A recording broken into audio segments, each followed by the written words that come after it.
Sikkim Chronicle app is now on Google Play Store and Apple Store. Download and get the latest news and updates from Sikkim and around. नमस्कार, सिक्किम क्रोनिकलमा तपाईहरुलाई स्वागत छ। सिक्किम क्रोनिकलले तपाईहरु समक्ष सधैँझै विभिन्न राजनीतिक गतिविधिहरू, सामाजिक क्रियाकलाप साथै एन्टरटेनमेन्टका विभिन्न सामग्रीहरू लिएर तपाईहरु समक्ष लगातार उपस्थित भएको छ र विशेष गरी हामीले छिमेकी राज्यका विभिन्न भागका राजनीतिक गतिविधि साथै सामाजिक क्रियाकलापहरू पनि लिएर समय-समयमा तपाईहरु समक्ष पस्कँदै आएका छौं र अहिले म कालिम्पोङमा आइपुगेकी छु र अहिले हामीसँग हुनुहुन्छ कालिम्पोङका विधायक रुदेन लेप्चा सर र उहाँको अन्तर्वार्ता उहाँ जब विधायक हुनुभन्दा अगाडि पनि हामीले सिक्किम क्रोनिकल समक्ष उहाँको राजनीतिक विचारहरू लिएर आइसकेका छौं र अहिले उहाँ विधायक भएर आफ्नो कन्स्टिट्युएन्सीलाई सेवा दिइरहनु भएको छ र उहाँले धेरै बाचाहरू गर्नुभएको छ। ती बाचामा उहाँ कतिको अहिले कुर्सीमा पुगेर ती बाचाहरूलाई निभाइरहनु भएको छ, यसबारे उहाँसँग हामी कुराकानी गर्नेछौँ। सर, तपाईँलाई स्वागत छ सिक्किम क्रोनिकलमा है।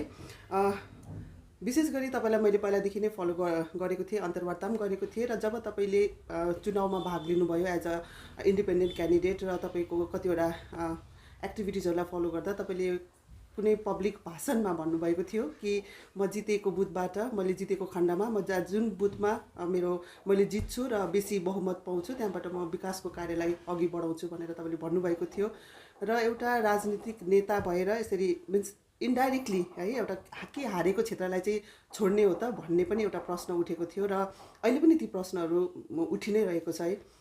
तपाईकै मुखबाट जान्न चाहन्छौँ कस्तो प्रकारले तपाईँले ती कार्यलाई, ती जुन चाहिँ गर्छु विकासको कामलाई म गर्छु भनेर तपाईँले बाचा गरेर जनता समक्ष जानुभएको थियो, कति त्यसलाई अघि बढाएर सुरु गर्नुभएको छ? सर्वप्रथम सिक्किम क्रोनिकल्स हेरिरहनु भएका सम्पूर्ण जनसाधारणलाई नमस्कार, अनि कवितालाई पनि यसरी टाढोबाट मेरो घरसम्म आउनुभयो। अनि विशेष रूपमा जो कुराहरू हिजोको दिनमा मैले जे भनेको थिएँ, जित्ने बुथहरूलाई गर्छु या जितेको बुथबाट काम थाल्छु भन्ने कुरा, त्यो कुरा हामी पोलिटिक्समा एउटा गेम प्लानको रूपमा आएनौँ। पोलिटिक्समा मानिसहरूले हामीलाई उठाएर ल्याए, हामी इच्छाले होइन र हाम्रो डिप्लोमेटिक तौरमा हामी भन्दैनौँ, जो मनमा छ त्यो मुखले बोल्छौँ।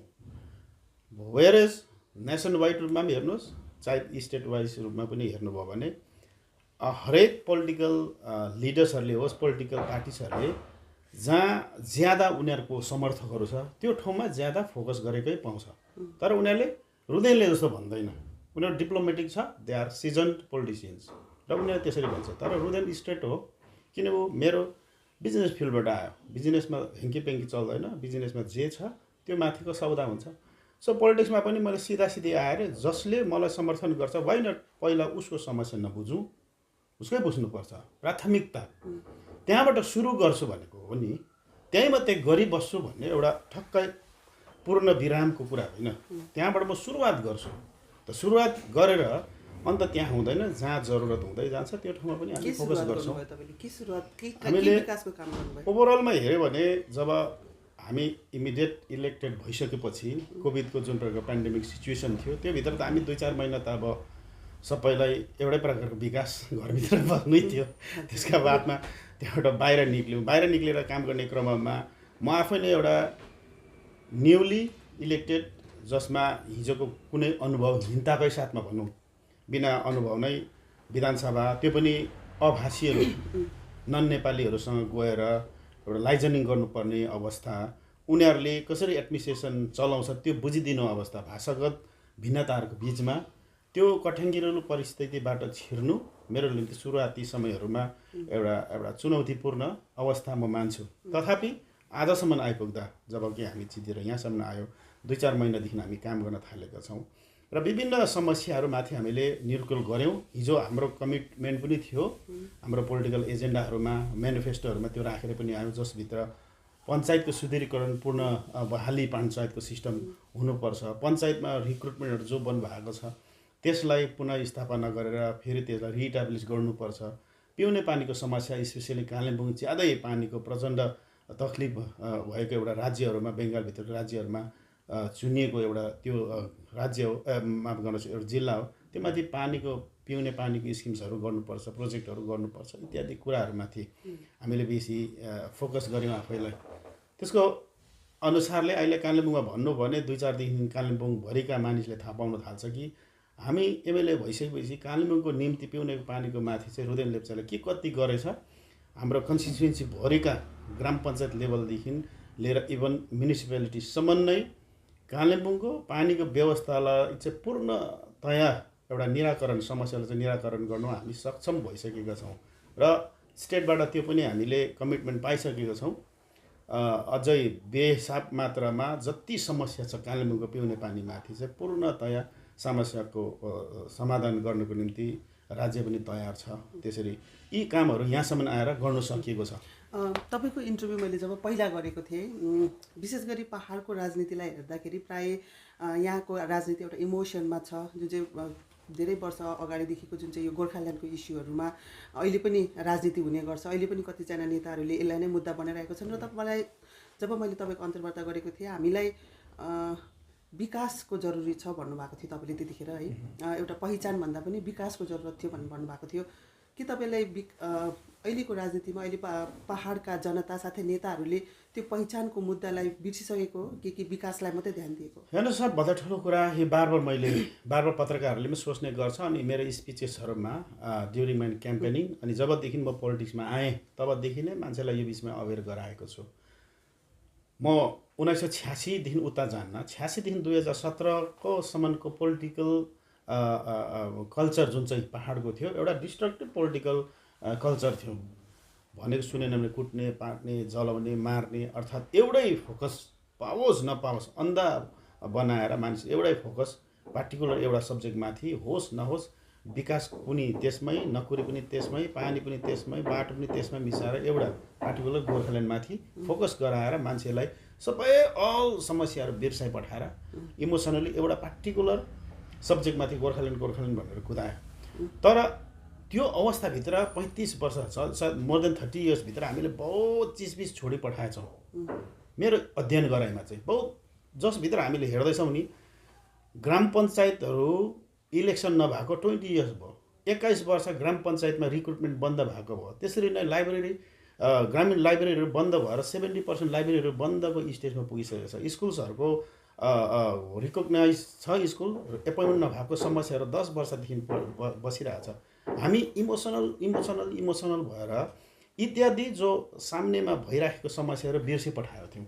अर्थात् हामी मोनोटोनस भइसकेको छ एउटा सब्जेक्टमाथि। होस् नहोस्, खानु चाहिँ मङ्सिरमा धानकै भात भने जस्तो भोकै बसेर सामनेका चिजबिजहरूमाथि हामीले केही बनाउनै नसकेको जस्तो अवस्थाभित्र हामी अनप्र्याक्टिकली कुद्यौँ। र 2017 पछाडि हामी त्यसलाई होइन, सायद पोलिटिक्समा नयाँ प्रयोग पहाडमा थाल्नुपर्छ भनेर हाम्रो विचारधारा त्यसरी चेन्ज भयो। हामीले हेऱ्यौँ नि त 30 वर्ष एउटा के अरे डिकेड चाहिँ एउटा पार्टिकुलर प्रयोगमा चल्यो जो चाहिँ विफल जस्तो देखेन? तपाईँहरू सबैलाई थाहा छ, न्युट्रल गरेर हेर्नु भने 86देखि 2017को उपलब्धि हेऱ्यो भने विफल हो। त्यो विफल हुनुको कारण बाहिरबाट हेर्दाखेरि नेता इमान्दार नभएर, किनभने जनताहरूले त साथ दिएको भन्ने उदाहरणै छ नि त। होइन, नेता इमान्दार लोकल्ली मात्रै मान्न सकिँदैन। लोकलले प्रयास गरे तापनि उसलाई सप्रेस कहिले राज्यले गर्यो, कहिले काहीँ ठुलो आशा देखाएर केन्द्रले पनि गर्यो। यहाँकै लोकल लिडर्सहरूलाई मात्रै त्यत्रो ठुलो ब्लेम दिन चाहदिनँ कि हाम्रो डिमान्डहरूलाई नहुने गरी अर्थात् डाइभर्सन गर्ने गरी प्रकारको राजनीति गरेको कारणले गर्दाखेरि हाम्रो लोकल लिडर्सहरूले केही हदसम्म इमान्दारी देखाएर लक्ष्यमा पुगेरै छोड्छु भन्ने त्यो महत्त्वाकांक्षामा कुद्दै पनि माथिकाहरूले नेसनल लेभलका होस् चाहे राज्य लेभलका पोलिटिसियन्सहरूले कहीँ न कहीँ सप्रेस गरेको कारणले गर्दाखेरि पनि वास्तवमा आन्दोलन मिसक्यारेज भयो भन्नु चाहिँ त्यसरी मिल्छ। टेक्निकली सायद त्यसरी बताउँ, फुल्ली ब्लेम हाम्रैहरूले गरेको भन्नुभन्दा त्यसरी पनि सायद एउटा एनालाइज गरेर भन्नुपर्दा त्यसरी भन्नु चाहिँ म केही हदसम्म सही मान्छु। तथापि हामीले त्यति बुझिसकेपछि चाहिँ विगतका नेताहरूले त्यसो भए गल्ती के गर्यो भन्ने चाहिँ यहाँ एउटा प्रश्न आउँछ। त्यसो भए उनीहरू त सही थिएछ भन्ने खालको, तर गल्ती के गर्यो भन्दा तथापि हुँदैन रहेछ भनेर, यिनीहरूले दिँदैन रहेछ भनेर जान्दै पब्लिकलाई चाहिँ फेरि अन्धा भक्त जस्तो बनाएर जबरजस्ती हुनेवाला छ, पाउनेवाला छ, दिनेवाला छ भन्ने भ्रमको राजनीति गरिराख्नु चाहिँ मिसलिड गरी पठायो। पाइँदैन त त्यसमा त्यो कोसिस गर्नु होइन, त्यो चाहिँ देशकाल परिस्थितिले कतिको पर्मिसेबल छ त्यो माथि अध्ययन गर्नुपर्छ भन्ने मलाई लाग्छ। जस्तो बिजेपीले हामीलाई आजभन्दा हिजै दिइसक्नु पर्ने थियो। जुन बेला फर्स्ट मोदीको शासन सुरु भयो इन्डियामा, त्यति बेला बिजेपीले बङ्गालमा गुमाउने 2टा MP मात्रै थियो, आसनसोल र दार्जिलिङ मात्रै। बङ्गाली सेन्टिमेन्ट बिजेपी प्रति त्यति हुर्केको थिएन मोदीको फर्स्ट टेन्युरमा। तर मोदी हिजो अस्ति 19सम्म आइपुग्दा बङ्गालमा 18वटा MP भयो। त बङ्गाली सेन्टिमेन्ट बिजेपी प्रति झन् बेसी गरेर हुर्की पठायो। अब हुर्की पठायो भने गोर्खाल्यान्ड चाहिँ केन्द्रले नदिनेको पछाडि बङ्गाली सेन्टिमेन्ट हुर्काइ पठाउनु भने त उनीहरूको पोलिटिकल नोक्सानी, यदि गोर्खाल्यान्ड जस्तो व्यवस्था चाहिँ सेपरेट गरेर बङ्गालदेखि अलग जाँदा यत्रो हुर्केको बङ्गाली सेन्टिमेन्ट चाहिँ हाम्रो पोलिटिक्सको एगेन्स्टमा हुनसक्छ, हाम्रो समर्थनको एगेन्स्टमा हुनसक्छ भन्ने त्रासले त यो सबै कुरा चाहिँ हुन नसकेको। तर यहाँसम्म आइपुग्यो यो यथार्थलाई चाहिँ अब हुँदैन है भन्नेसम्मको हाम्रो नेताहरूले साहस गरेन र मिसलिड गरिबस्यो जान्दा जान्दै। अहिले पनि भइरहेको छ मिसलिड, अहिले भइरहेको छ। हामीले त्यो कुराले कतिले मिसलिड गरिरहेको छ जस्तो त्यसमा अब जिनेलिपहरू छ अनि हिजो अस्तिसम्म विमल दाजुहरू भयो। तर हाम्रो विचारधारा अहिले यहाँसम्म आइपुग्दा, हाम्रो भारतीय गोर्खा प्रजातन्त्र मोर्चासम्म आइपुग्दा हामी त्यहीँभित्र बसेर चाहिँ हामीले 17 पछाडि चाहिँ रियलाइज गऱ्यौँ नो अब बिजेपीले हामीलाई फर्दर दिँदैन भन्ने अडान लिएर हामीले एडुकेट गर्न थाल्यौँ।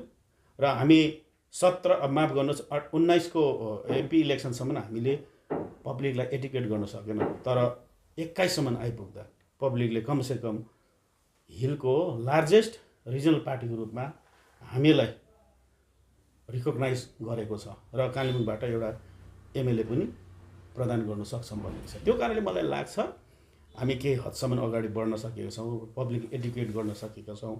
अनि पब्लिकले अब यो सेन्टिमेन्ट इमोसनको मात्रै होइन, अलिक यथार्थको राजनीति सिकेको छ, जानेको छ। अब यसलाई लिएर अगाडि बढ्नु सक्छ टिल त्यति बेलासम्म जति बेलासम्म देशकाल परिस्थिति हाम्रो पक्षमा सुयोग्य सठिक जस्तो देखिँदैन। टिल देन हामीले टाइम पासको राजनीति नगरेर केन्द्रले दिन्छ भनेर मान्छेलाई नरहेर अलग्गै पारेको प्र्याक्टिकल विचारधारामा यदि ढाल्नु सक्यो भने, पब्लिकलाई लिनु सक्यो भने नै प्रगतिको ओड पहाड हिजोभन्दा ज्यादा गरी बढ्छ भन्ने कुरामा चाहिँ मलाई विश्वास छ। राजनीतिक गतिविधि भनेपछि कस्तो पहाडको हुनेछ तपाईँको नजरबाट?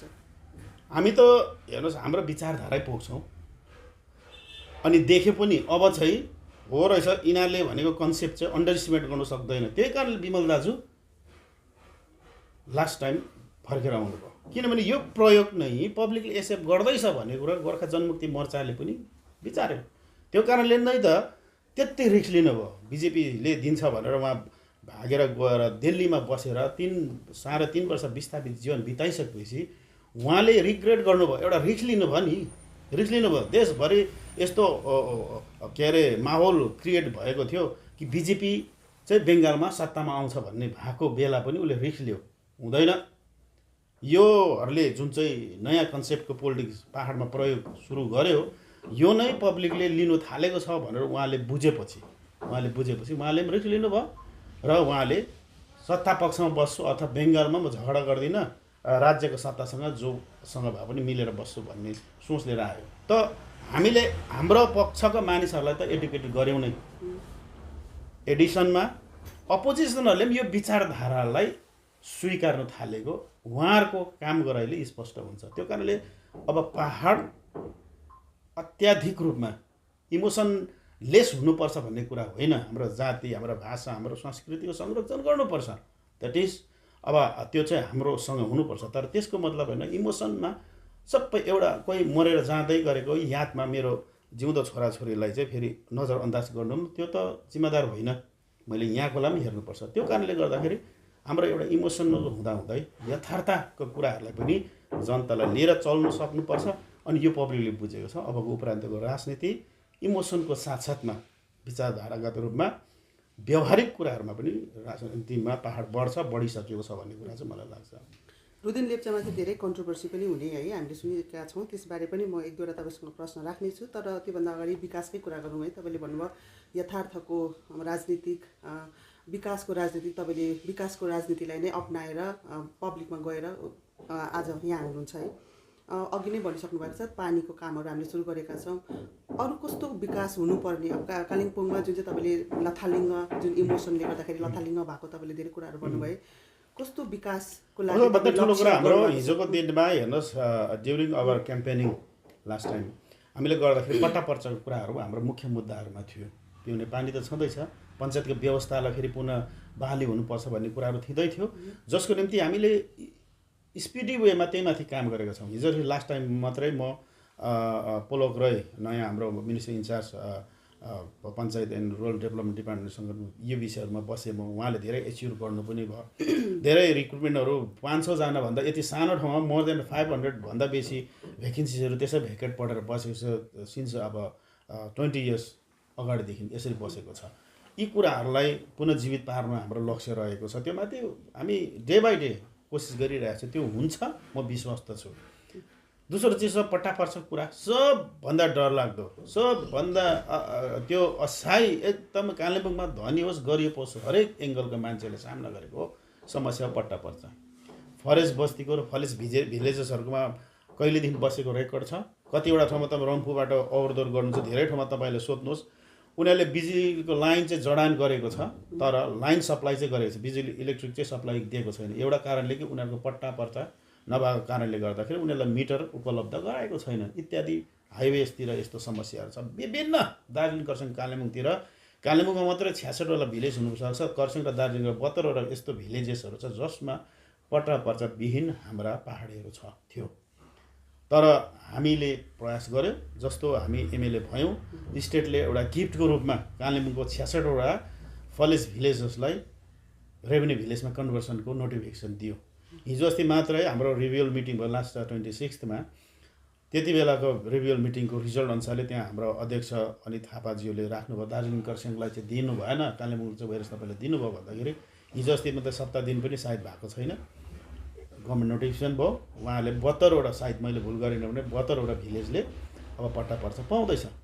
त्यसरी नै हाम्रो डिआई डेभलपमेन्ट कालिम्पोङमा सबसे बेसी समस्याले चेप्टिएको छ, स्पेसली कालिम्पोङ टाउन एरिया हो, जसमा मोर देन 80%कोमा आफ्नो रायती पर्चा पट्टा छैन। अर्थात् उसकोमा 2 करोड 5 करोड 10 करोड बिल्डिङ चाहिँ खडा छ तर मोनिटरी भ्यालुको रूपमा जिरो हो, कहीँबाट मोर्टगेजेबल प्रपर्टी चाहिँ होइन उसको। वेयरएज ऊ 100 वर्षदेखिको खानदानी रूपमा त्यो जमिन त्यस ठाउँमा स्थापित छ, तर उसको लोन र उसको एउटा मोर्टगेज गरेर व्यापारीको बिजनेसको निम्ति लोन लिनुभयो भने उसलाई 10 लाख लोन कालिम्पोङले पाउँदैन। त्यो अवस्थामा गुज्रिरहेको अवस्थाभित्र हामी फोकस छौँ। मलाई लाग्छ सायद यो केही हप्ता महिनाभित्रमा यो डिआई डेभलपमेन्टलाई पनि रेभेन्यूमा अर्थात् एलआरमा कन्भर्सन गरेर उनीहरूको एउटा मालिकाना हक प्रदान गर्नुपर्छ भन्ने मलाई लागिपरेको छ। त्यो हामी धेरै माथि पुगेका छौँ, हिजो पनि त्यो माथि डिस्कसन्स भयो र पक्का यो माथि हामी हुन्छौँ र यति कुराहरू। अनि कालिम्पोङ माथि नै मैले फोकस गर्नुपर्दाखेरि कालिम्पोङ 2017मा जिल्ला बनेको हो। जिल्ला बने तापनि कालिम्पोङलाई पूर्णतया अहिलेसम्म डिस्ट्रिक्ट भएको छैन। एउटा डिस्ट्रिक्ट एउटा सब डिभिजन छ, त सब डिभिजन राख्दा भइहालेको थियो नि, किन डिस्ट्रिक्ट त्यसो भए? त्यो कारणले हाम्रो डिमान्डभित्र यो छ, कालिम्पोङलाई कमसेकम 2-3टासम्म सब डिभिजन बनाइयोस्, ब्लकहरूको बाइफर्केसन होस्, पञ्चायतहरूको बाइफर्केसन होस्, अनि रिक्रुटमेन्टको प्रक्रियाहरू सुरु होस्। यी करस्पोन्डेन्स मात्रै होइन, हामीले तर्क राखेका छौँ। हामीले करस्पोन्डेन्स मात्रै होइन, सामने गएर इन्टरेक्ट गरेको छौँ सम्बन्धित विभागका मन्त्रीहरूसँग। इत्यादि कामको लिएर हामी फोकस छौँ र कालिम्पोङमा। अनि त्यति मात्र होइन, हिजै मात्र पनि जो 86देखि अहिलेसम्म जुन चाहिँ अस्थायी कर्मचारीहरू जिटिएका डिजिएसीदेखि भएकाहरूको पर्मानेन्टमाथि स्थायीकरणको निम्ति पनि हामी हिजो मात्र पनि जिटिएको प्रिन्सिपल सेक्रेटरीसँग हामी बस गऱ्यौँ र झट्टै नै हामी चिफ सेक्रेटरी स्टेटसँग गएर यो विषयमा राखेर के हदसम्म स्टेटले एउटा सिग्नल पनि दिन थालेको छ, सायद अब यो बेला यिनीहरूको स्थायीकरण लाई गर्नुपर्छ होला भनेर उनीहरूले त्यो प्रकार विल देखाउन पनि थालेको छ। हामीले यहाँसम्म हामीले काम गर्न थालेको छौँ, गर्दैछौँ र रिजल्टहरू पनि आउन थालेको छ, त्यसमा कुनै दोहोऱ्याइ छैन। अब आउँ तपाईँमाथिको आरोपको कुराहरू है। विशेष गरी मैले जब तपाईँको अब अन्तर्वार्ता लिन आउने भनेर सोच्दाखेरि अभियसली नै कुनै न कुनै नेतामाथि के न के आरोप त हुन्छ नै। यी माथि पनि मैले अलिकति रिसर्च गरेर आउँदाखेरि चाहिँ तपाईँमाथि विशेष गरी अहिले रिसेन्ट तपाईँमाथि लागेको आरोप चाहिँ कोइरीमाथिको एउटा विवादको मैले मेरो रिसर्चमा पाएँ। र विशेष गरी तपाईँले चाहिँ कोइरी होल्डरहरूको पक्षमा बोलेको तर जनताको पक्षमा नबोलेको र त्यो कोइरी होल्डरको पक्षमा बोल्दाखेरि जनतालाई हानि पुगेको भन्ने अहिले विवाद भइरहेको छ। कसरी क्लियरिफाई गर्न चाहनुहुन्छ? हेर्नुहोस्, कोइरी चाहिँ जिटिएलाई माइनिङ, स्पेसली कोइरी भन्दा पहिला माइनिङ बुझौँ। जिटिएलाई जिटिए फर्मेसन पछि लगतै पहाडमा माइनिङको व्यवस्था पनि जिटिएले प्रदान गरेको हो। ड्युरिङ विमलको शासनकाल, विमल दाजुको शासनमै दिएको। तर यसलाई पहल गरिएन, पायो, यसलाई अपडेट चाहिँ गरेन। ग्रिन ट्रिब्युनल्सको नर्म्स अनुसारले यसलाई फलोअप नगरिँदाखेरि चाहिँ के गर्यो भन्दाखेरि यो त against the norms, against the rule पहाडमा यो माइनिङहरू सञ्चालन गर्यो भनेको कारणले गर्दा चाहिँ यसलाई चाहिँ फेरि स्टेटले, राज्यले फिर्ता लियो। यसरी बुझ्नु सजिलो, यसरी बुझ्नुपर्छ। एज पर द नर्म्स जो चाहिँ तपाईँको ग्रिन ट्रिब्युनल्सले रेगुलराइज गरेको छ त्यो अनुसारले सञ्चालनमा नल्याएको कारणले गर्दा चाहिँ त्यो माथि ब्याकफायर भएर के गर्यो, यो चाहिँ जिटिएले सञ्चालन गर्नु सक्दैन रहेछ भनेर उसले फिर्ता लियो, राज्यले फिर्ता लियो। किनभने उनीहरूले लिएको नोटिफिकेसन अनुसारले चाहिँ पहिलाको नोटिफिकेसन चाहिँ यस्तो थियो, जे गाइड चाहिँ ग्रिन ट्रिब्युनलले फ्लोट गर्यो अर्थात् रेगुलराइज गर्नु इम्पोज गर्यो, त्यो अनुसारले अन्य देशको भागहरूमा र एक्सक्लुडिङ जिटिएको एरियामा चाहिँ बेङ्गालले पनि गर्यो एज पर द नर्म्स एनजिटी। तर पहाडले नगर्दाखेरि चाहिँ यिनीहरूले सक्दैन रहेछ भनेर चाहिँ एक्सक्लुडिङ गरेर लिएको नोटिफिकेसन चाहिँ इन्क्लुडिङ गरेर चाहिँ पछाडि फेरि दोस्रो नोटिफिकेसन निकाल्यो जिटिएको पक्षमा, इन्क्लुडिङ गरिदियो। त्यही पोलिसीभित्रै जिटी पनि आउँछ भनेर चाहिँ इन्क्लुडेड गरिदियो पोलिसीभित्र। सिम्पल्ली एनजिटीकै नर्म्स छ जो चाहिँ स्टेटले फलोअप गरेको छ, अब जिटीले गर्नु सक्दैन भने इन्क्लुडेड गरिदियो। इन्क्लुडेड गर्दा चाहिँ कालिम्पोङको डिएमले चाहिँ त्यो माथि काम गर्यो, तर दार्जिलिङको डिएमले त्यसताक पनि काम गरेन। इन्क्लुडिङ भइसक्दाखेरि पनि डिएमले काम गरेन। कालिम्पोङको डिएमले चाहिँ गर्दाखेरि चाहिँ कालिम्पोङभित्र रेली अनि लेस खोलाका केही भूभाग जो कालिम्पोङ डिस्ट्रिक्टभित्र पर्ने गर्छ त्यो इरालाई आइडेन्टिफाई गरेर माइनिङ घाटहरूको एउटा अलग अलग छोटो छोटो घाटहरू छुट्याएपछि अक्सन गर्यो। अक्सन गरेपछि रेलीमा 17वटा घाटहरू छुट्यायो। रेली स्पेसली जुन ठाउँमा माइनिङ हुन्छ यसमा 17वटा घाट छुट्याइएको हो र जसमा चाहिँ 3वटा घाटभित्र 2टा घाट म गभर्मेन्टको लेसी थिएँ, मेरो बुढी हुनुहुन्छ, अनि अर्को चाहिँ समीम अहमद जो कलकत्ता बेस हुन्छ उहाँले लिएर अन्यले चाहिँ टाइममा डिपोजिट नदिएको कारणले गर्दा, टाइममा लाइसेन्स लिनु नसकेको कारणले गर्दा फेरि ग्रिन ट्रिब्युनलले देशभरि एउटा नोटिफिकेसन निकाल्यो, अब फर्दर स्टे गर्नु। जो पाइसकेको थियो पाइसक्यो, नपाएकोहरूलाई चाहिँ स्टे गर्नु भनेर देशभरि आयो। नट ओन्ली फर जिटिएको भूभागको मात्रै कुरा होइन, डल्लै देशभरि नै आएपछि यहाँ पनि स्टे लाग्यो। त्यो कारणले त्यो स्टे लागेको कारणले गर्दा एज अफ नाउ त्यो रिओपन भएर अक्सनमा पार्टिसिपेसन गर्नु कसैले सकिराखेको छैन। त्यो भित्र चाहिँ गभर्मेन्ट लेसीको रूपमा मेरो बुढीको नाममा 2टा कोइरी छ अनि एनोदर इज समीम अहमदको छ। कुरा यहाँ यति नै कुरा बुझ्नुपर्ने। अब त्यसो हो भने चाहिँ यहाँ प्रब्लम चाहिँ के भइरहेको छ भन्दाखेरि जोहरूको उनीहरूको क्लेम छ उहाँहरूले चाहिँ कोही कोही बेला राति चोरेर भाग्नुहुन्छ। उहाँहरू चाहिँ जोहरूले चाहिँ चोरेर भाग्नुहुन्छ जसको चाहिँ केही कागजपत्र छैन। हामीले भन्यो हामी पेड गभर्मेन्ट लेसी हो नि त, हामीले गभर्मेन्टलाई रेभेन्यू दिएका छौँ, fully paid for 5 years fully paid छौँ। अनि हामीले भन्यो हाम्रोमा त इन्फ्रास्ट्रक्चर छैन कि पुलिस लाएर चेकपोस्ट राख्छौँ, ठिक छ।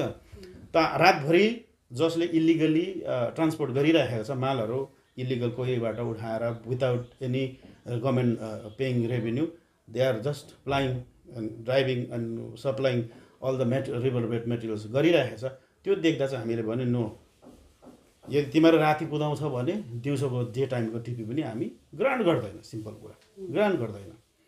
तिमीहरू राति चोरी गर्छ भने दिउँसोको पनि लिगल टिकट चाहिँ हामी तिमीलाई प्रोभाइड गर्दैन भन्दाखेरि सुरुवात भएको कन्ट्रोलभित्र त्यो चाहिँ एमङ ड्राइभर्स भर्सेस बिजनेसम्यानहरूको, गभर्मेन्ट लेसी भर्सेस ड्राइभरहरूको बिचको मिसअन्डरस्ट्यान्डिङ हो। त्यसलाई चाहिँ पोलिटिकलाइज गरेको कुरा हो। पोलिटिक्समा त कुरै छैन। अब उसको घरमा पारेको अन्डा सानो हो, हामी पोजिसनको पाएको ठुलो हो भन्ने खालको मान्छेहरू छ। पोलिटिक्स त त्यसरी नै गरिन्छ। त्यसरी देख्दा बाहिरबाट देखेको यसको यथार्थ यति नै हो। त्यो चाहिँ हो राति हिँड्नेहरूलाई दिउँसो हामीले टिपी दिँदैनौँ, स्पष्ट कुरा। भनेपछि तपाईँ जुन चाहिँ तपाईँमाथि आरोप लगाएको छ जनताको पक्षमा नबोलेर कोइरीको पक्षमा भनेपछि यसलाई खण्डन गर्नुहुन्छ? खण्डन गर्नुहोस्। किनभने आजको दिनमा नि रेलीमा 14वटा कोइरीहरू बिना कागजपत्रै चलिरहेको छ। हामी गभर्मेन्ट लेसीको हिसाबले एउटा डिपार्टमेन्टले कुनै दिन कम्प्लेन गरेन। यो बेसी कोइली भएकोले गर्दाखेरि विशेष गरी यो पहाड है भूस्खलन हुने ठाउँ भएकोले गर्दाखेरि पनि अब यो चाहिँ खतरा हो भन्ने प्रकारले पनि अहिले हेरिरहेको खतरा त यस्तो त्यही कारण त एनजिटीले एउटा गाइड बनाएको छ, गाइडलाइन बनाएको छ। एनजिटीमा जिटिएलाई हाल्नुमा पनि तपाईँकै मेन अब तपाईँको आफ्नो फाइदाको लागि त्यत्रो ठुलो हेर एनजिटी भन्ने कुरा चाहिँ दिल्ली नियन्त्रित एउटा सब्जेक्ट हो, बुझ्नुभयो त। रुदेनको त्यति ठुलो पाउँछ भने त म त आफ्नै लागि ताली बजाउँछु, अर्काले बजाउँछु नबजाउँछु। एटलिस्ट रुदेन ग्रिन ट्रिब्युनलले चाहिँ रुदेन देवताको रेलीमा बसेको मान्छेको कुरा सुन्छ भने त अरूले ताली बजाउँछु नबजाउँछु, म त जोड जोडले ताली बजाउँछु। कमसेकम रुदेनले त्यत्रो पाउँछ। जिटी जस्तो एउटा डल्लो व्यवस्था, घिसिङले 1250 मान्छे मारेर विमलले 13जना मान्छे मारेर ल्याएको व्यवस्था पनि रुदेनको ठ्याप्पै सबै कुरा सुनेर ल भनेर ग्रिन ट्रिब्युनलले पनि मेरै कुरा पर्खेर बसेको छ, मोदीको सुन्दैन, मेरै कुरा पक्रेर यत्रो भयङ्कर बनाउने हो भने त अब मेरो लागि त क्ल्याप हुनुपर्छ। कालिम्पोङमा कमसेकम रुदेनको यत्रो ठुलो अपग्रेडेसन भएछ के भन्ने मलाई त, म त इन्जोय गर्छु यो कुराहरूको लागि त, के भन्नुहुन्छ? थ्याङ्क यू सो मच तपाईँले आफ्नो त्यो आरोपको पनि तपाईँ दिनुभयो। र अन्तिममा अब हामी है सिक्किमबाट आएका हौँ, सिक्किमका हाम्रा धेरै फलोअर हुनुहुन्छ है, र विशेष गरी राजनीतिक सिक्किमको राजनीतिक कालिम्पोङ दार्जिलिङ राजनीतिक है एका दुस्रामा हेरिने गरिन्छ, चासो राखिने गरिन्छ है। जब मैले तपाईँको पहिलो अन्तर्वार्ता लिएको थिएँ त्यतिखेर मैले तपाईँलाई धेरै प्रश्न राखेको थिएँ कसरी हेर्नुहुन्छ सिक्किमको राजनीतिलाई भनेर। त्यतिखेर एसडिएफ पार्टीको सरकार थियो र अहिले आएर 25 वर्षको सरकार गएर एउटा नयाँ सरकार आएको छ।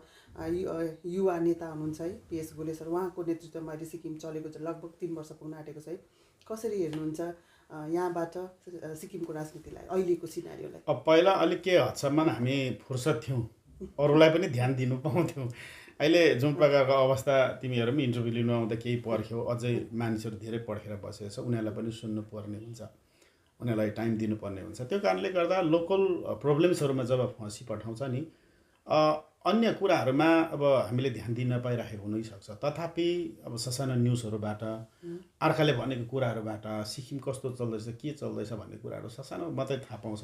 आफैले एउटा अध्ययन गरेर त्यसको एनालाइज गर्न सिक्किमको बारेमा वास्तवमा म सक्षम छु भन्नु आजको दिनमा सठिक हो भन्ने मलाई स्पेसली लाग्दैन। तथापि 25 वर्ष शासन गरे र एउटा ठुलो एउटा बिग हिस्ट्री नै क्रिएट गरेर पुरानो सरकार गइसकेपछि मानिसले अब नयाँ पुरानो भन्नेलाई अपनाउँछ नै। त्यो नयाँ आशामा पनि या त पुरानो वाक्क लागेर पनि हो। एउटा जति नै महँगो जुत्ता लगायो भने म जिन्दगीभर त लाउँदिनँ पक्का, त्योभन्दा बरु सस्तो दामको ल्याएर भए पनि म दोस्रो जुत्ता लाउँछु बेसक होइन। एउटा एडिडासको 18,000 को जुत्ता लगाएर म जिन्दगीभर त लाउँदिनँ पक्का, त्योभन्दा बरु 3,000 को भए पनि नयाँ लगाएर हिजोको एडिडासको भन्दा बेसी फिल गर्छु होला मैले नयाँ किने भनेर सायद नयाँ एचिभमेन्टको। त्यही कारणले मानिसमा त्यो खालको छ, ह्युमन नेचर हो।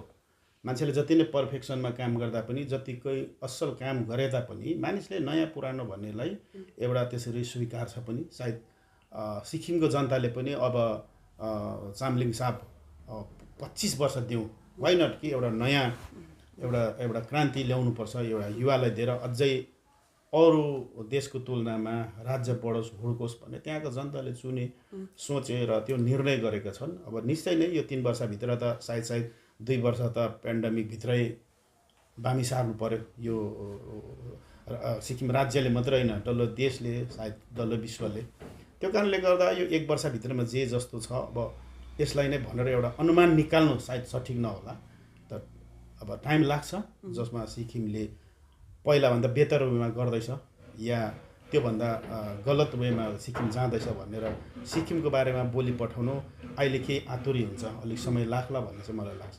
नयाँ खबर छ है, जुन चाहिँ यो भारतीय गोर्खा प्रजातान्त्रिक मोर्चा पार्टी खोलिएको छ र त्यसको शाखा सिक्किमतिर पनि त्यसको हाँगाबिङ्गा फैलिएको हामीले देखेका छौँ। सिक्किममा पनि यो पार्टीको जडा गाड्ने कोसिस गरिएको छ। स्पेसली नि हामीले सिक्किम राज्यमै हाम्रो शाखा गठन गर्ने भन्ने कुरा चाहिँ हाम्रो आफ्नै उद्देश्यभन्दा सिक्किममा कालिम्पोङ दार्जिलिङ खरसाङबाट गएका धेरै वर्षदेखि त्यहाँ बसेकाहरू जो छ, अनि स्पेसली त्यो ठाउँमा ससानो व्यवसायीसँग ससानो नोकरीहरूसँग जति संलग्न छ उनीहरूले गोर्खाल्यान्डको आन्दोलनकालदेखि नै सिक्किममा अलग्गै ब्रान्च बनाएर सञ्चालित नै त्यो ठाउँमा गोर्खा जनमुक्ति मोर्चाको पनि शाखा समितिहरू थियो। अनि उहाँहरूले चाहनुभयो कि जहिले पनि सिक्किम सँग नै जोडेर दार्जिलिङ खरसाङको स्पेसली पोलिटिकल एक्टिभिटी हुने गर्छ जो उहाँहरू यहाँबाट उहाँ गएर बसेका छन् अनि यहाँका भोटर्सहरू पनि स्पेसली धेरैभन्दा धेरै हो पनि उनीहरू त्यो कारणले गर्दा उहाँहरू चाहनुहुन्छ कि उहाँहरूलाई पनि गाइड गरून् अब उनीहरूको विचारधारामा पहाड सम्हाल्ने अर्थात् दार्जिलिङ खरसाङ कालिम्पोङलाई सम्हाल्ने एउटा पोजिटिभ सोच लिएर विचारधारा र दर्शन लिएर एउटा नयाँ पार्टी भारतीय गोर्खा प्रजातान्त्रिक मोर्चा स्थापित भएको छ त्यो कुराले उहाँहरू एट्र्याक्ट गरिएपछि उहाँको प्रपोजल हो सिक्किममा बसोबास गर्नेहरूको प्रपोजल हो कि वाइ नट सिक्किममा अलग्गै एउटा छुट्टै भारतीय प्रजातान्त्रिक मोर्चाको पनि गोर्खा प्रजातान्त्रिक मोर्चाको पनि अलग्गै सङ्गठन नगर्ने भन्ने खालको राखेको प्रस्ताव अनुसारले हामीले हिजो पूर्ण मात्रामा सेन्ट्रल कमिटी अफिसमा उहाँहरूलाई त्यो जिम्मेदार प्रभारहरू चाहिँ सुम्पिएका छौँ र निश्चय नै भावी निकट समयमा नै हामी सिक्किम गएर त्यसलाई निकै ठुलो प्रकारले विस्तार गर्ने सोचेका छौँ र निश्चय नै त्यसले अब एउटा कस्तो रूप लिन्छ त्यो भविष्यको गर्भमा छ तर आजको अवस्थामा हामी यति खुसी छौँ कि हामीलाई अब यहीँबाट होइन पाखा बसेका हाम्रा आफन्तहरूले पनि रुचाएको छ मन पराएको छ स्वीकारेको छ त्यो कुरा हामी त्यही अघि भन्दै थियौँ नि हामी एउटा प्र्याक्टिकल विचारधाराको पोलिटिक्स मान्छेलाई अवेर गराउनुमा एडुकेट गराउनुमा सक्षम बनेका छौँ भन्ने कुरा उनीहरूले स्वीकारेको कुराहरू हामीले त कन्भिन्स गरेनौँ सिक्किमलाई तर सिक्किममा बसोबास गर्ने हाम्राहरूले भन्यो न हामी पनि गर्छौँ कारण जहिले पनि यहाँ बित्दाखेरि चाहिँ रम्फूदेखि हामी के अरे कोरोनेसन ब्रिज नकाटिन्जेलसम्म तैँले पनि तनाव हुन्छ त्यो कारण हाम्रो सेफगार्डको निम्ति यहाँको राजनीतिमा हाम्रो सक्रियता अनिवार्य ठहर गर्छ भन्ने उनीहरूलाई लागेको कारणले गर्दाखेरि एउटा सौहार्दपूर्ण रिलेसनसिप यस ठाउँसँग जोडिराख्नु अनिवार्य छ भन्ने उनीहरूलाई लागेको कारणले गर्दा वास्तविक रूपमा यो विचारधारागत रूपमा नै हाम्रो सङ्गठन त्यहाँसम्म फैलाउँदैछौँ र फैलिएको हो कस्तो प्रकारले तपाईँले भन्नु त भयो हामी गएर गर्छौँ कस्तो खालके एक्टिभिटिज हुनेछ सिक्किममा पार्टीको हिजै मात्रै हामीले त्यहाँको सङ्गठन खोलेका छौँ अब हामी बिचमा अनि स्पेसली मलाई नै मेरो पार्टीले चार्ज पनि दिएको छ सिक्किममा गएर सङ्गठन गर्ने त्यो विषय अलिकति केही आतुरिएको अवस्थाभित्र म आफै भएकोले फिलहाललाई नै यसो भनेर भनिहालेको छैन सोचिहालेको छैनौँ तर अब फर्दर डेभलपमेन्ट हुन्छ त्यो माथि र उनीहरू जोले हिजोदेखि जिम्मेदार पाएको छ उनीहरूले एउटा रिपोर्ट तयार गर्छ र त्यो माथि म स्टडी गरेपछि कहाँ के कतिसम्म लम्किनु सक्छौँ फैलिनु सक्छौँ विचारधारागत रूपमा त्यसलाई हेरेर हामी भविष्यमा हामी त्यसको रणनीति चाहिँ तयार गर्छौँ थ्याङ्क यू सो मच तपाईँले हामीलाई टाइम दिनुभयो र तपाईँको विचार हाम्रो राज्यप्रति साथै कालिम्पोङमा कस्तो प्रकारले तपाईँले विकासको कार्यलाई अघि बढाउने विभिन्न कुराहरू तपाईँले राखिदिनु भएको छ त्यसको लागि धेरै धेरै धन्यवाद थ्याङ्क यू तपाईँले अहिले सुन्नुभयो विधायक रुदेन लेप्चाबाट र उहाँले कस्तो प्रकारले आफ्नो राजनीतिक गतिविधि विकासको गतिविधिलाई अघि बढाउने र के नयाँ सुधार ल्याउनु पर्ने आफ्नो कन्स्टिट्युन्सी आफ्नो ठाउँको निम्ति यो सबै कुरा जानकारी गराइसक्नु भएको छ र यस्तै अन्य अन्तर्वार्ताहरू लिएर हामी तपाईँहरू समक्ष फेरि पनि उपस्थित हुनेछौँ सिक्किम क्रोनिकल फलो गर्दै गर्नुहोला।